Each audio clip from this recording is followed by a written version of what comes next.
शांति शांति अंतर मन में ज्योति जगा लो, होगा दूर अंधेरा।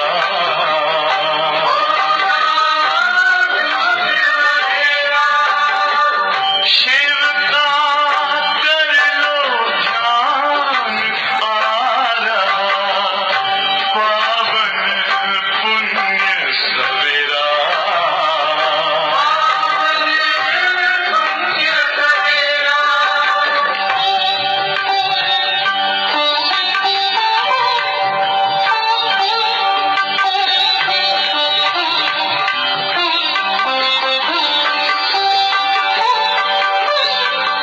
तुम हो कौन, कहाँ से आए, अपने आप को जानो। राजयोग के द्वारा अपना परम पिता पहचानो। किसी राजपथ पर चलकर तुम पालो अपना बसेरा।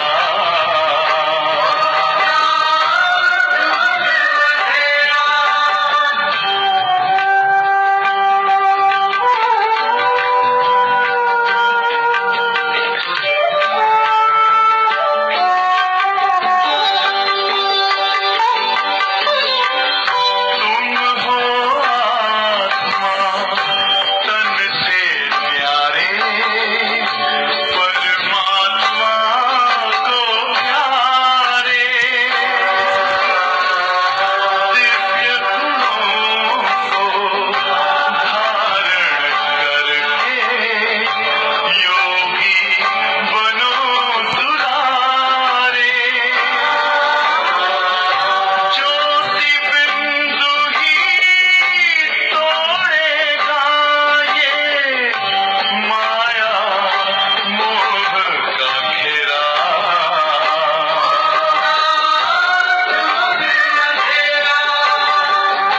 अंतर मन में ज्योति जगा लो, होगा दूर अंधेरा।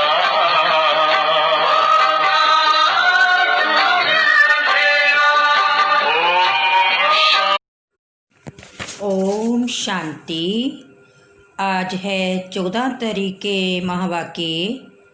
बाबा बोले, मीठे बच्चे, संगम युग पर ही तुम्हें आत्म अभिमानी बनने की मेहनत करनी पड़ती। सतयुग अथवा कलयुग में ये मेहनत होती नहीं। आज का प्रश्न है, श्री कृष्ण का नाम उनके माँ बाप से अधिक बाला है, क्यों? उत्तर है, श्री कृष्ण से पहले जिनका भी जन्म होता है वो जन्म योग बल से नहीं होता। कृष्ण के माँ बाप ने कोई योग बल से जन्म नहीं लिया है। दूसरा, पूरी कर्मातीत अवस्था वाले राधे कृष्ण ही हैं, वही सदगति को पाते हैं। जब सब पाप आत्माएं खत्म हो जाती हैं, तब गुलगुल पावन नई दुनिया में श्री कृष्ण का जन्म होता है। उसे ही वैकुंठ कहा जाता है। तीसरा, संगम पर श्री कृष्ण की आत्मा ने सबसे अधिक पुरुषार्थ किया है, इसलिए उनका नाम बाला है। ओम शांति। मीठे मीठे रूहानी बच्चों को रूहानी पाप पैट समझाते हैं। 5000 वर्ष के बाद एक ही बार बच्चों को आकर पढ़ाते हैं, पुकारते भी हैं कि हम पतितों को आकर पावन बनाओ। तो सिद्ध होता है कि ये पतित दुनिया है। नई दुनिया पावन दुनिया थी। नया मकान खूबसूरत होता है, पुराना जैसे टूटा फूटा हो जाता है, बरसात में गिर पड़ता है। अभी तुम बच्चे जानते हो, बाप आया है नई दुनिया बनाने, अभी पढ़ा रहे हैं, फिर 5 वर्ष के बाद पढ़ाएंगे। ऐसे कभी कोई साधु संत आदि अपने फॉलोअर्स को नहीं पढ़ाएंगे। उनको ये पता ही नहीं है, ना खेल का पता है, क्योंकि निर्वृत्ति मार्ग वाले हैं। पाप बिगड़ कोई भी सृष्टि के आदि मध्य अंत का राज समझा ना सके। आत्माभिमानी बनने में ही बच्चों को मेहनत होती है, क्योंकि आधा कल्प में तुम कभी आत्माभिमानी बने नहीं हो। अब पाप कहते हैं अपने को आत्मा समझो, ऐसे नहीं कि आत्मा सो परमात्मा नहीं। अपने को आत्मा समझ परम पिता परमात्मा शिव को याद करना है। याद की यात्रा मुख्य है, जिससे ही तुम पतित से पावन बनते हो। इसमें कोई स्थूल बात नहीं, कोई नाक कान आदि नहीं बंद करना है। मूल बात है अपने को आत्मा समझ बाप को याद करना। तुम आधा कल्प से हीरे हुए हो देहाभिमान में रहने के। पहले अपने को आत्मा समझेंगे, तब बाप को याद कर सकेंगे। भक्ति मार्ग में भी बाबा बाबा कहते आते हैं। बच्चे जानते हैं सतयुग में एक ही लौकिक बाप है, वहाँ पारलौकिक बाप को याद नहीं करते हैं, क्योंकि सुख है। भक्ति मार्ग में फिर 2 पाप बन जाते हैं, लौकिक और परलौकिक। दुख में सब परलौकिक बाप को ही याद करते हैं। सतयुग में भक्ति होती नहीं, वह तो है ही ज्ञान की प्रारब्ध। ऐसे नहीं कि ज्ञान रहता है, इस समय के ज्ञान की प्रारब्ध मिलती है। बाप तो एक ही बार आते हैं। आधा कल्प बेहद का पाप सुख का वर्षा रहता है, फिर लौकिक बाप से अल्पकाल का वर्षा मिलता है। ये मनुष्य नहीं समझा सकते हैं, यह है नई बात।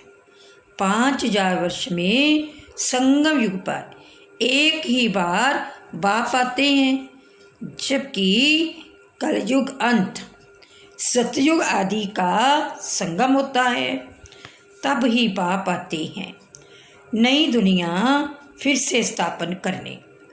नई दुनिया में इन लक्ष्मी नारायण का राज्य था, फिर त्रेता में राम राज्य था। बाकी देवताओं आदि के जो इतने चित्र बनाए हैं, वह सब हैं भक्ति मार्ग की सामग्री। बाप कहते हैं इन सब को भूल जाओ, अभी अपने घर को और नई दुनिया को याद करो। बाबा कहते बच्चे अभी अपने घर को और नई दुनिया को याद करो। ज्ञान मार्ग है सहज का मार्ग, जिससे तुम 21 जन्म समझदार बन जाते हो। कोई दुख नहीं रहता। सतयुग में कभी कोई ऐसे नहीं कहेंगे कि हमको शांति चाहिए। कहा जाता है ना, मांगने से मरना भला। बाप तुमको ऐसा साहूकार बना देते हैं जो देवताओं को भगवान से कोई चीज़ मांगने की दरकार नहीं रहती।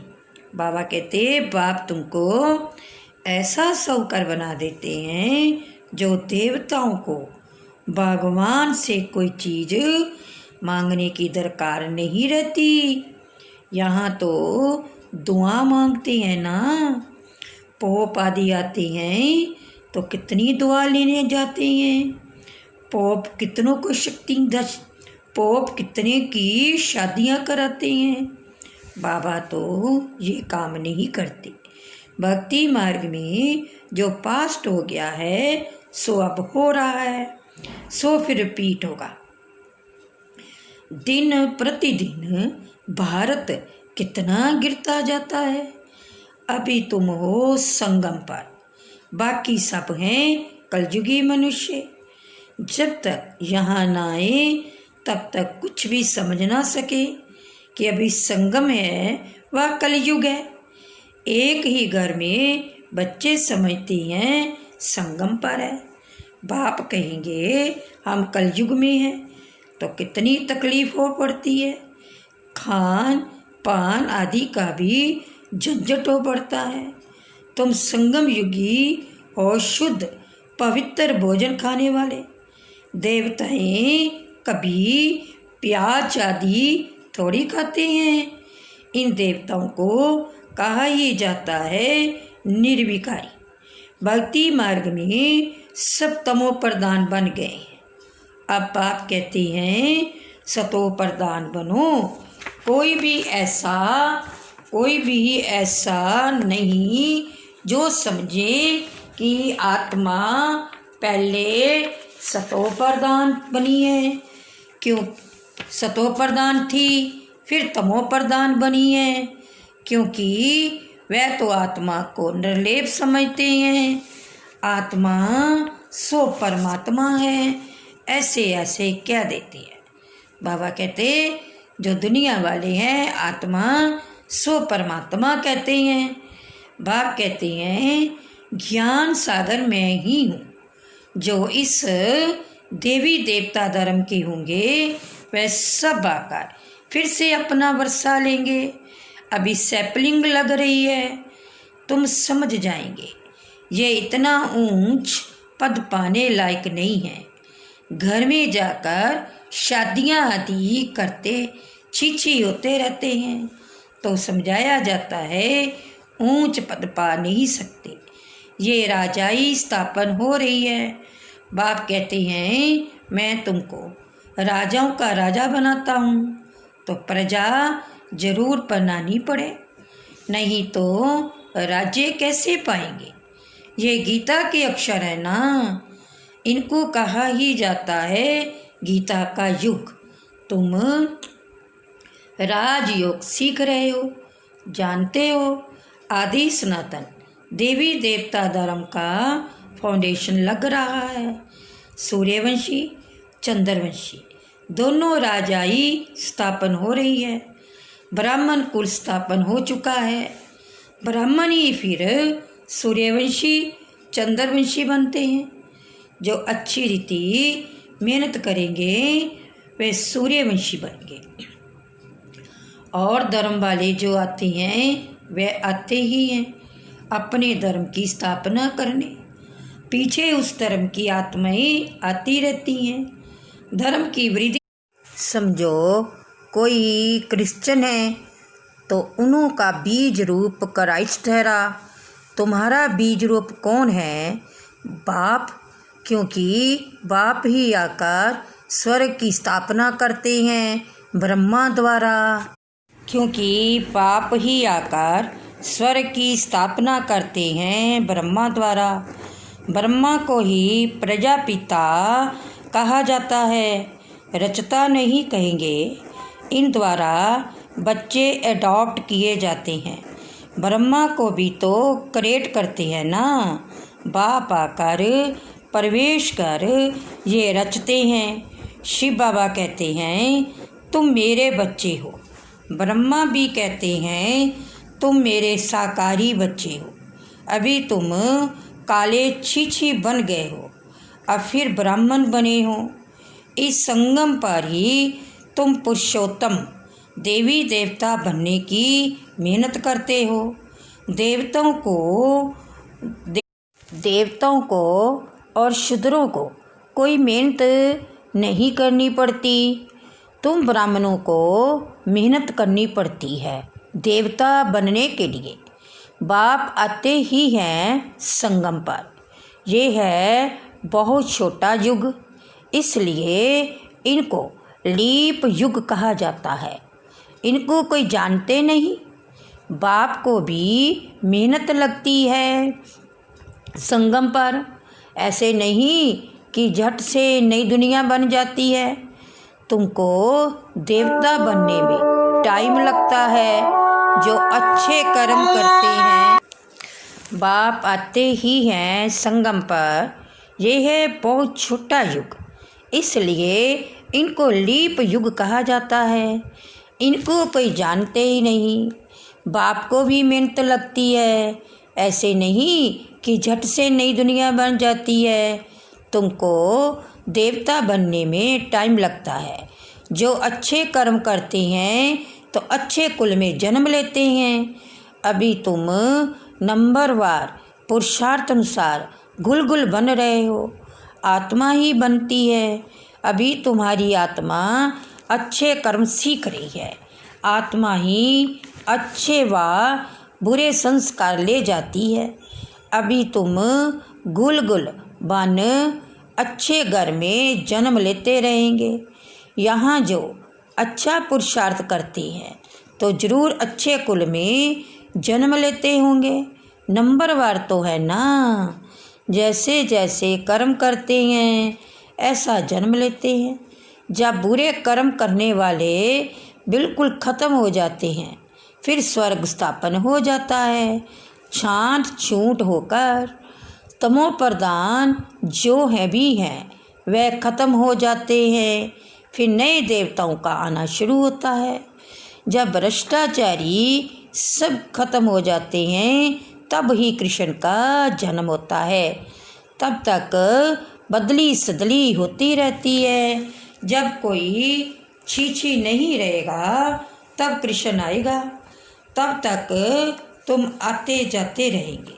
कृष्ण को रिसीव करने वाले माँ बाप भी पहले से चाहिए ना। फिर सब अच्छे अच्छे रहेंगे, बाकी चले जाएंगे। तब भी उसको स्वर्ग कहा जाएगा। तुम कृष्ण को रिसीव करने वाले रहेंगे। बल तुम्हारा छीछी जन्म होगा, क्योंकि राम राज्य है ना। शुद्ध जन्म तो हो ना सके। गुल गुल पवित्र जन्म कृष्ण का ही पहले पहले होता है। उसके बाद नई दुनिया वैकुंठ कहा जाता है। कृष्ण बिल्कुल गुल गुल नई दुनिया में आएंगे। रावण संप्रदाय बिल्कुल ख़त्म हो जाएगी। कृष्ण का नाम उनके माँ बाप से भी बहुत बाला है। कृष्ण के माँ बाप का नाम इतना बाला नहीं है। कृष्ण से पहले जिनका जन्म होता है वो योग बल से जन्म नहीं कहेंगे। ऐसे नहीं कृष्ण के माँ बाप ने योग बल से जन्म लिया, नहीं। अगर ऐसा होता तो उनका भी नाम बाला होता। तो सिद्ध होता है उनके माँ बाप ने इतना पुरुषार्थ नहीं किया है जितना कृष्ण ने किया है। ये सब बातें आगे चल तुम समझते जाएंगे। पूरी कर्मातीत अवस्था वाले राधे कृष्ण ही हैं। वहीं सदगति में आते हैं। पाप आत्माएं सब खत्म हो जाती हैं। तब उनका जन्म होता है। फिर कहेंगे पावन दुनिया, इसलिए कृष्ण का नाम बाला है। माँ बाप का इतना नहीं। आगे चल तुमको बहुत साक्षात्कार होंगे। टाइम तो पड़ा है, तुम किसको भी समझा सकते हो। हम ये बनने के लिए पढ़ रहे हैं। विश्व में इनका राज्य अब स्थापन हो रहा है। हमारे लिए तो नई दुनिया चाहिए। अभी तुमको दैवी संप्रदाय नहीं कहेंगे, तुम हो ब्राह्मण संप्रदाय, देवता बनने वाले हो, दैवी संप्रदाय वाले बन जाएंगे। फिर तुम्हारी आत्मा और शरीर दोनों स्वच्छ होंगे। अभी तुम संगम युगी पुरुषोत्तम बनने वाले हो। ये सारी मेहनत की बात है। याद से ही विक्रमाजित बनना है। तुम खुद कहते हो याद घड़ी घड़ी भूल जाती है। बाबा पिकनिक पर बैठते हैं तो बाबा को ख्याल रहता है। हम याद में नहीं रहेंगे तो बाबा क्या कहेंगे। इसलिए बाबा कहते हैं तुम याद में बैठ पिकनिक करो। कर्म करते माशूक को याद करो तो विकर्म विनाश होंगे। इसमें ही मेहनत है। याद से ही आत्मा पवित्र होगी, अविनाशी ज्ञान धन भी जमा होगा। फिर अगर अपवित्र बन जाते हैं तो सारा ज्ञान बह जाता है। पवित्रता ही मुख्य है। बाप तो अच्छी अच्छी बात ही समझाते हैं। यह है सृष्टि के आदि मध्य अंत का ज्ञान और कोई में भी नहीं है। और जो भी सत्संग आदि हैं वह सब हैं भक्ति मार्ग के। बाबा ने समझाया है भक्ति वास्तव में प्रवृत्ति मार्ग वालों को ही करनी है। तुम्हारे में भी कितनी ताकत रहती है। घर बैठे तुमको सुख मिल जाता है। सर्वशक्तिमान बाप से तुम इतनी ताकत लेते हो। सन्यासियों में भी पहले ताकत थी, जंगलों में रहते थे। अभी तो कितने बड़े बड़े फ्लैट बनाकर रहते हैं। अभी वह ताकत नहीं है। जैसे तुम्हारे में भी पहले सुख की ताकत रहती है फिर गुम हो जाती है। उन्होंने भी पहले शांति की ताकत थी, अब वह ताकत नहीं रही है। आगे तो सच कहते थे कि रचता और रचना को हम नहीं जानते। अभी तो अपने को भगवान शिवोहम क्या बैठते हैं। बाप समझाते हैं इस समय सारा झाड़ तमो प्रधान है। इसलिए साधुओं आदि का उद्धार करने में आता हूँ। ये दुनिया ही बदलनी है। सब आत्माएं वापस चली जाएंगी, एक भी नहीं। जिसको ये पता हो कि हमारी आत्मा में अविनाशी पाठ भरा हुआ है, जो फिर से रिपीट करेंगे।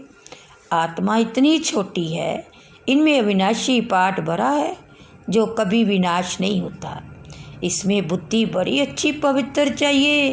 वह तब होगी जब याद की यात्रा में मस्त रहेंगे।